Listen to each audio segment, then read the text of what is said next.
In today's video, I want to share with you all about how to create your very own magical toolkit for tapping into when you are going through really challenging and difficult times, so that you can be uplifted and supported with your magical practice, and so that you can tap into your witchcraft to really support you during these times. And I'm also going to be sharing some updates around my shadow work and healing journey. So do get yourself a nice hot drink, settle back, relax and enjoy. Welcome back to the channel. I hope you are well and safe and looking after yourselves and enjoying spring, or however the seasons are landing for you wherever you happen to be right now. So I'm taking another lovely walk in the woods, and today I wanted to ramble, do a little folk witch vlog. So I'm in the woods with Coco, and I just really love this setting for these kinds of vlogs. So I am also going to be sharing a PDF for you to create your very own magical toolkit for troubling times. I have created this PDF for you. You can click over to my Patreon to download it if you wish to. It's just a really nice template if you want to fill it in by hand and you don't want to create your own infographic, and you could also print it out and put it into your book of shadows and add pictures around it as well if you wanted to.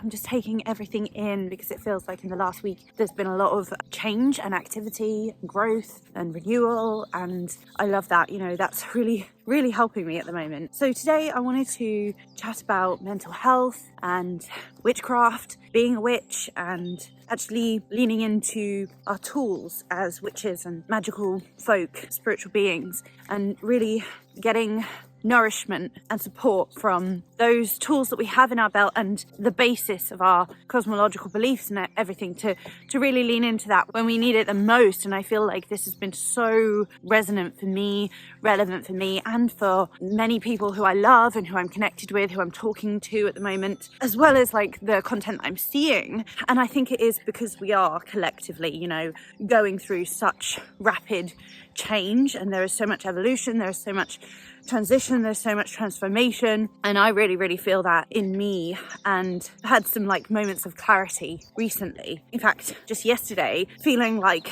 a serpent coiled, just feeling the kind of shards of dead skin sort of cracking off of my body, you know, and like being able to like move through that.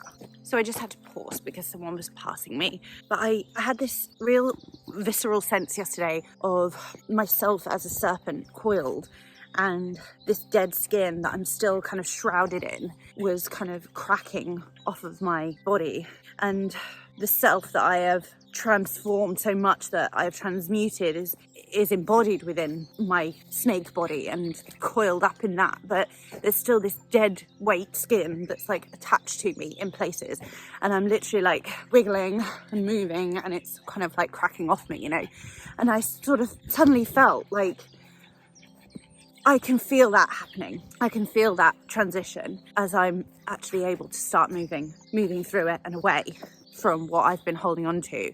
Even if like some of it, you know, how a snake skin will start to kind of like crisp off of it, but then there'll be like a big long skin left, you know, and they'll slither away. So that is like the process that I'm in at the moment, this transformation and this transmutation and this metamorphosis, and it feels really powerful. And I had this sudden awareness that years and years ago, before I was working with Lilith, I had a very visceral dream, I guess, and I felt like it was the Morrigan, but I'm wondering now if it was Lilith, because it was serpentine in nature. I was this snake with lots and lots of tubes, and it's almost like I was in pipes and I was moving through it. But I kind of imagined that it was an eel-like energy at the time. And I'm actually wondering, because I think that maybe that was sort of at the early stages of the processes that I've been going through recently. So I don't know, I suddenly had that realization that, well, maybe that was the serpentine energy, that snake energy. But you know, all of this is connected. I'm the same person ultimately. I think with these things, it's all very personal gnosis, isn't it? And it's all very much like whatever medicine you glean from something is what's right for you. So currently we're about to have the Scorpio full moon, I'm a Scorpio rising, also currently going through a nodal return. So I think that's probably one of the reasons why the last few years have been very heavy. There's been a lot of change, a lot of growth, a lot of struggles, mentally, physically, in all areas of my life. And a lot is very upside down at the moment, and I am struggling mentally. But, you know, I'm going through the channels, the kind of traditional, typical modern health medical channels, seeing my GP and talking therapies and support and medication. And I've talked about that openly on my channel before.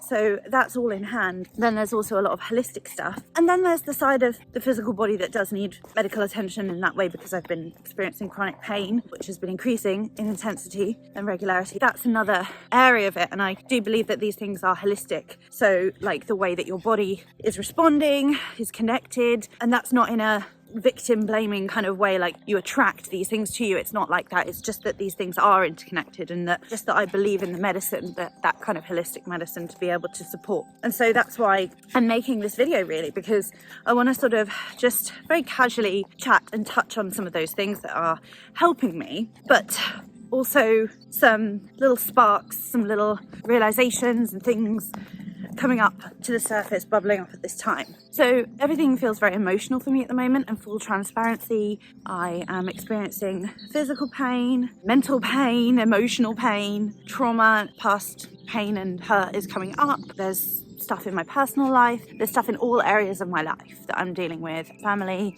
home, my daughter with her ASD diagnosis, and there are just a lot of things. Obviously there's so much pain currently going on in the world, and that, you know, I'm being vocal about in terms of activism, and that actually has been one of the things that supports reaching out and being of service and actually being an ally, and doing my best to try to be an ally, to try to lift up voices of marginalised communities, but also just to state very clearly that I'm against all of what is going on in Palestine, genocide and all of it, and being very vocal. So I have found that activism, whilst it is really, really hard to see certain things, just to be able to help in some small way, support, to raise awareness, to raise money, to lift up voices, to share, to speak out, you know, all of those things has really helped with, you know, feeling less useless. You know, because I think that can be something that we feel a lot at this time as we go through these collective shifts. And so there's been a lot of like feeling of hopelessness as well, like personally. So that's important to touch on. And I'm not going to go into like any details really about my personal stuff, but definitely I've been transparent about being on a healing journey and about mental health struggles and such, and so a lot of that is still happening. And I just feel like now I'm at this point where the tower has crumbled such a lot, it's taken so many hits, and I'm actually really ready for the tower to just completely disintegrate now, and to move forward and to start anew. And so some of the things that I was reflecting earlier in the year about the wintering, and how I feel like I've been wintering for a long time, I do feel like things are starting to shift and spring is coming.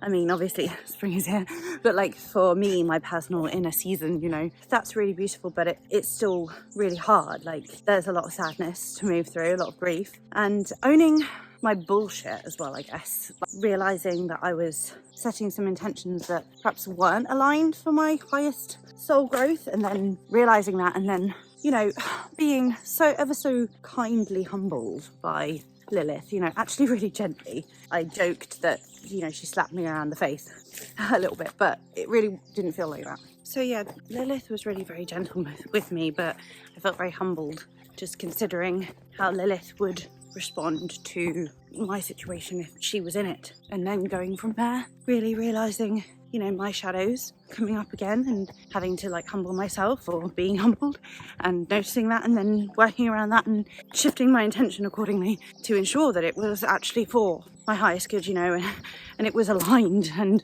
that it was life affirming and wholly uplifting, and not rooted in fear or a need for validation or someone else's approval, you know. So that was a big lesson in medicine recently. And then also, it's very muddy still here.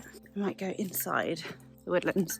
And it's also been, as well as eclipse season, and then the upcoming Scorpio full moon, which by the time I put this live, it will already be done, because that's the way I'm working right now. But there's also been Mercury Retrograde, and sometimes Mercury Retrogrades just pass me by and feels like nothing really significant is impacted, but this time massively. So I'm at a point where I'm actually engaging in quite a lot of work at the moment, and as well as needing to give myself self-care and such, but there's stuff that takes time, right, at the moment that I'm having to work through professionally. That takes time, and I needed the internet connection for all those things, which I didn't have. So essentially the internet in our local area, our provider, went down, and it was on the news because it was a lot of areas, and then it was finally restored, but it was basically down for most of the week, and it made doing work, my job, very difficult and put me back, delayed me a lot. But I also found medicine in that because I was forced to slow down. I could only work on what I could do offline. So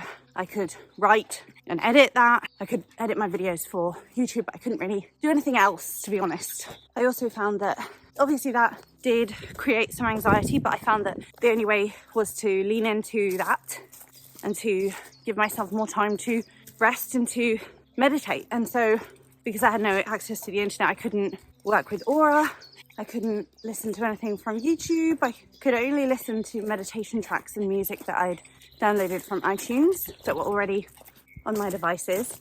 I found it actually really nice to switch off. I mean, apart from the anxiety which I had to manage around that, which is also connected to other things that are going on, but I did find moments of stillness and peace that were really, really tranquil and beautiful, and I took that as medicine and time for healing and rest, and really Mercury was giving me that nudge to just take that time to create more of that balance for myself. So maybe a 5-minute meditation in the morning is not sufficient, and maybe it needs to be a little bit more time first thing, and then sometime later, sometimes I do have time for larger meditations, but it just depends on what's going on. I think during that time I was really listening to my body moment to moment and being present moment to moment, and that was powerful. Outside of that, like internet power cut, aside of the internet being down, I've also taken a few steps away from Instagram a little bit, partly due to mental health, partly due to situations, partly due to I went away and was just busier, but then I got into a habit of not really checking it so much, which has been really nice. So I sort of have to remind myself to go back in for some of the activism posts that I'm sharing, and just to, maintain somewhat of a presence there, even if I'm needing some more time at the moment. But I do think that I was definitely receiving that message of needing to switch off myself. And in some ways, the internet going down gave me that permission slip. You can do this yourself, and the world won't implode. For a few days, you could just switch off. As long as everything is in hand, I can do that. So obviously I still have responsibilities to my family and my children, but for the main part, I learned that lesson and was given that medicine by Mercury. So in addition to these reflections, some of the wonderful folks that I do engage with some of them coming to a decision to share tools, techniques, tips that support us and help us when we are going through troubling times, and healing, moving through grief and trauma. And so had a wonderful opportunity to share those thoughts with a group of beautiful like-minded souls, and I took that opportunity to gather everyone's responses together, and I shared some notes that we created and a list of our tools that we collectively assembled, and to create a graphic or an infographic to have on hand to sort of help to figure out what it is in that moment that you need to go to for that support. This is not a new idea at all, having a tool belt or a toolkit for mental health, for self-care, for self-love, for inner child work. It's something that is widely done and known about, and I do think though there is magic and potency in compiling your own list of activities, techniques, practices that really you engage with and that really support you. And then you can add the specifics as well. So if it was a general list, you might just write meditation, but if you do a particular yoga technique that is your meditation, you might write that. Or if you do both, you might write a particular breathing technique and yoga nidra or something. So there are a number of techniques, so it's whatever works for you. And in this video, I'm not going to list everything. There are loads of videos that do that. And in a lot of my videos, I talk about the techniques I use that support me. and the most powerful tools. And so for me, I'm just going to share really what's been supporting me at the moment, and also share that as a suggestion, because when we do have those moments where we're on the floor crying and really struggling, it can feel like you just want to curl up in a ball and give up. And maybe in a moment that is something that you can do that is healing, to allow yourself to go to a pillow or a cuddly toy or a soft blanket and to curl up and cry and to release those tears. That is a healing act in itself. But then to have something to go to after that is supportive and nourishing and that lifts and feeds your soul. So perhaps that is singing to a song and dancing. Perhaps that is talking to your best friend, and perhaps you set up some kind of understanding between you two. So you let them know when you're really struggling and you have a moment together where you just share uplifting thoughts or things that make you laugh. Or perhaps it's, going downstairs and making yourself some cacao and having that medicine for yourself. Perhaps it's a long path. Everyone will have these things that lift them out. But I do recognise that for a lot of people, that is also challenging, just to get up and get out of that funk, and physically as well. That's also so challenging. So perhaps it's having an audiobook of spiritual teachings, uplifting lessons that's right there that you can press play on, and perhaps just closing your eyes and listening to that.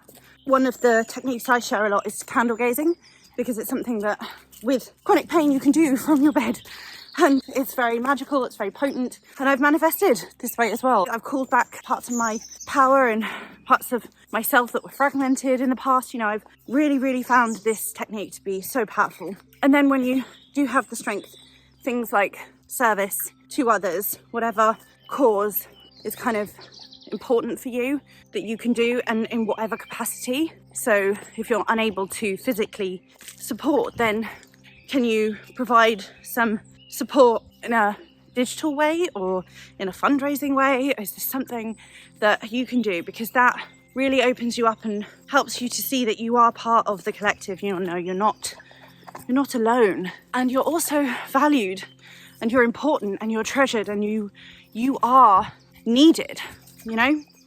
Your voice is important, and your actions ripple out and can create so much change. So it's coming back to that, how you want to be in the world, and what do you want to put out there? What energy do you want to share? What do you want to put out there? And so those real key things, obviously, other than, taking walks in the woodlands or the parks, or getting out into nature, hugging trees, holding trees, standing next to a tree, sitting next to a tree, whatever it is that you are able to do that, can help you with these things. And also, obviously, of course, with accessibility in mind. So whatever it is that you are able to do, you can have that in a list, in a toolkit, ready for you, and lean into that. There's something very powerful about that, because when you are at that rock bottom place, when you are devastated and crying, when you are broken on the floor or on your bed, having that go-to, like, okay, what do I need now? What is it? And speaking to yourself lovingly. This is, some of the reflections that others shared. Really talking to yourself like you're your own best friend, and giving yourself that nourishment that you need really is supportive. And then also, profoundly for me, I have experienced some OCD in addition to my postnatal depression over the years, and really intrusive thoughts. It's about management, and sometimes you'll have times when they go away, but also when stress comes up and, things like the chronic pain flares up, it's one of those things that kind of naturally sort of returns, similarly to eating disorders and things like disordered eating, and falling back into those patterns of control. And that's definitely something that I've felt. And when I feel this way, I also feel uncomfortable in my body, in my skin. So coming back to the body, being embodied with breath, movement, dance as much as possible to release, to transmute, to just keep the energy moving and flowing. And then of course those energetic techniques, the grounding and centering. And if you don't have a track of this, you can write your own, and you can either, if you have access to some kind of AI to read it out to you, or a document that is able to read these things for you, you can do that, or you can record yourself doing this meditation for yourself and then utilize that to support you. That's really supportive. That's really powerful to ensure that you're in your body. And actually, I am doing a lot of work to accept my body as it's changing. I'm nearly 40, and it's very different to how it was in my 20s. everything's different since having kids. But yeah, everything is very different now as well because of my age, and I need to be accepting and really loving towards my body, and I know that is really challenging. So the neutrality piece is so important, and accepting myself exactly as I am, and understanding that even the most conventionally considered attractive, successful people have these insecurities and difficulties too, and feel out of control in their bodies. And that's why so many people are in pain, and so many people who are well known, not so many artists and celebrities who are well known for being incredibly beautiful, incredibly successful and talented, they have really, really rocky lives sometimes, and they have struggles with mental health too, because it actually doesn't matter like how you look or how talented you are. It is all about your head. The power of the mind, that new thought, Theosophy, is so important because you really do have a powerful mind. And so it's remembering that and being mindful of every single moment, what comes up, listening, and then going back to my experiences with OCD and intrusive thoughts. The most powerful thing for that, for me, has been speaking out to people who I trust and who love me, friends and family. I mean, only like a couple of people, really, and just telling them those fears, like how frightening it is to have those thoughts that are not yours, and just remembering that your thoughts come and go, they're not you, allowing them to pass you by like a cloud, like you would do in a meditation. That is really powerful. And when you hear other people reflecting as well, it's like, well, of course those thoughts come into your mind because it's what's possible, but that's not something you want, it's not you, it's not your intention, it's nothing to do with you, it's just something that your animal body is making you aware of because it's a danger or a fear, or it's something that you need to be protecting yourself and others around. So like edges, sharp edges, like cliffs, and if you see a drop, it's your animal body warning you and giving you that time to prepare and strategize, because you are wired for survival. So having that reassurance from people who you really trust is really key. So that's been really raw, and I've shared some of the things that have been really powerful for me moving through these moments of transition and feeling grief and trauma, and allowing myself just to be and to move through it and to be present and to open myself up every day. And I had this thought a couple of weeks ago, I think. It was like everything feels at rock bottom, really, but I know it's not, but that's how I felt. But every morning I was waking up like, this feels potent and powerful, like there is magic in the air, and I was feeling this power and this like something good is coming. I could feel it. I would feel so positive, and I just reflected to my husband. I was like, why? And every morning I wake up and I feel like it's all powerful again, and the magic is in the air and I can manifest. And I was holding on to that and just being open to what comes up in the day and being grateful for those little moments and those little romances of the ordinary. So there's this book that I've talked about before called Romancing the Ordinary by Sarah Van Breckneck, and it was a beautiful book that I loved when I was at university. It really supported me because I was bullied quite a lot at university, actually, by one particular group who I was living with. No, it wasn't everyone, it was one person, really, but people were, not really willing to say anything and sort of just letting it happen. And actually, years later, that person who did that to me did apologise.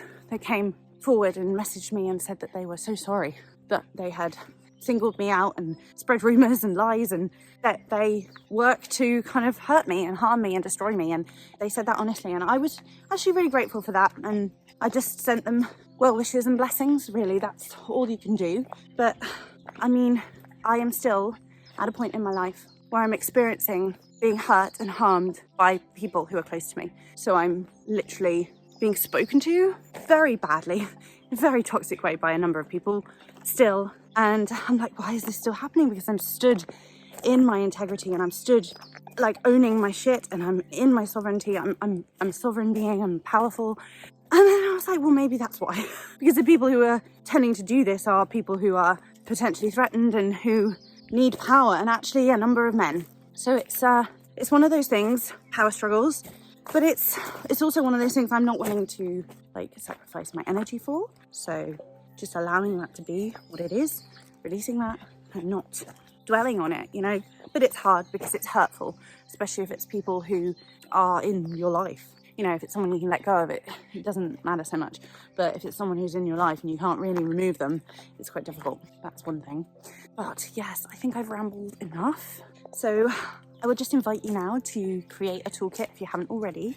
And like, I'm going to create like a little graphic for myself as well. So I invite you to do the same. I think it could be a really, really powerful activity to do, and you could do it by hand or online or like however works for you, a bit like a mood board really, but a toolkit that is represented with images or some kind of tangible way for you that you can access, so to support you through these times. So yes, I am sending you all so much love and so many blessings, and just sending love, like love, love, love. It's always more love. It's the thing. Love is the thing, and that is the thing. That is the key to the healing. Love.